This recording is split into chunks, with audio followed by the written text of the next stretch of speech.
Thank you Jesus. యేసుక్రీస్తు నామములో మీ అందరికీ వందనాలు. ఈరోజు దేవుడిచ్చిన వాగ్దానము ఇర్మియా గ్రంథము 33వ అధ్యాయము 3వ వచనం.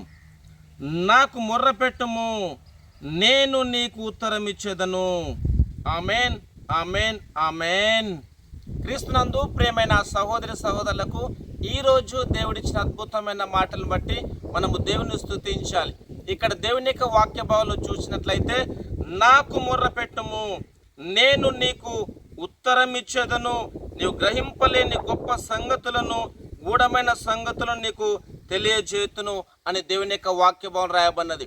క్రీస్తునందు ప్రియమైన సహోదరులారా, మీరు ఏ పరిస్థితిలో ఉన్నను దేవుని సన్నిధికి వెళ్ళండి, మీరు మొర్రపెట్టండి, ప్రార్థన చేయండి. దేవుడు మీకు జవాబిస్తాను, గొప్ప సంగతులను బయలుపరుస్తాను అని పరిశుద్ధాత్మ ద్వారా దేవుడు మనందరితో మాట్లాడుతుంటుండగా ప్రార్థన చేద్దాం. ప్రార్థన. ప్రేమగల దేవా, మీకు వందనాలు తండ్రి.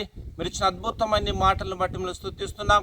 దేవా, నీవు నాకు మొర్రపెట్టము, నేను నీకు ఉత్తరం ఇచ్చేదనన్నావు తండ్రి, మీకు వందనాలు. గూఢమైన సంగతి నేను తెలియజేస్తానన్నావు తండ్రి, మీకు వందనాలు. దేవా, మీరు స్తుతిస్తూ ఈ ప్రోగ్రాం చూస్తున్నటువంటి ప్రతి ఒక్కరిని మీరు దీవించండి, ఆశీర్వదించండి తండ్రి. దేవానికి స్తోత్రం. మొర్ర వినండి తండ్రి, మీకు వందనాలు. వారి అవసరతలన్నీ మీరు తీర్చమని, వారి జీవితంలో గొప్ప కార్యములు చేయమని మళ్ళీ స్తుతిస్తూ యేసు నామములో ప్రార్థిస్తున్నాను తండ్రి. Amen, amen, amen. Thank you.